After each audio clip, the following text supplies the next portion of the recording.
পাবনা এলাকার একজন বিশিষ্ট ব্যক্তিকে অনেকেই চিনে থাকি, মানবিক পুলিশ আকরাম হোসেন স্বপন ভাই।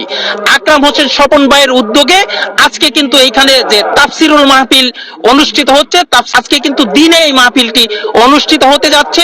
আইন শৃঙ্খলার একটি ব্যবস্থা, সেই শৃঙ্খলার বিষয়টি আপনারা কিভাবে দেখছেন?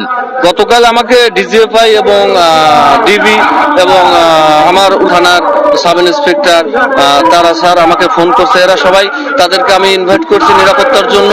তারা চলে আসবে কিছুক্ষণের মধ্যে। তাদের আপনার মেইন পাকা রোডের সাথে, এখানে পাবনা সদর থেকে আসুক, চাকমোহর, ভাঙ্গুরা, সাথিয়া, মোহনপুর, তার সাজাদপুরে, তারপরে নাটোর, মানে যোগাযোগ ব্যবস্থা চতুর সাইড ভালো এবং সবাই আসতেছে। এই যে অলরেডি মানে আমি কয়েকজন জিজ্ঞেস করলাম, ওনারা যে সাথিয়া, সাজাদপুর থেকে চলে আসছে গাড়ি লিয়া।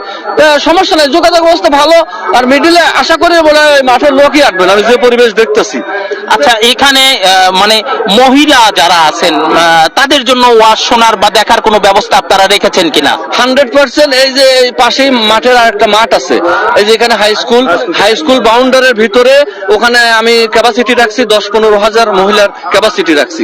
তা ওখানে সুন্দর পরিবেশ দিছি, ভলেন্টিয়ার দিছি, নিরাপত্তা আছে, ওখানে কোনো প্রবলেম নাই। দূর দূরান্ত থেকে আসেও নিরাপত্তার সাথে তারা আওয়াজ শুনে চলে যেতে পারবে।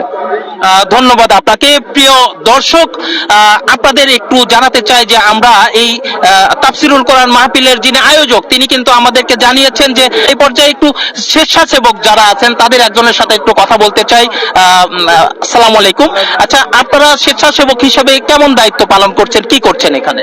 আমরা স্বেচ্ছাসেবক হিসেবে কঠোরভাবে দায়িত্ব পালন করছি। রাস্তাঘাট পরিষ্কার করতেছি, মেয়েদের সুব্যবস্থা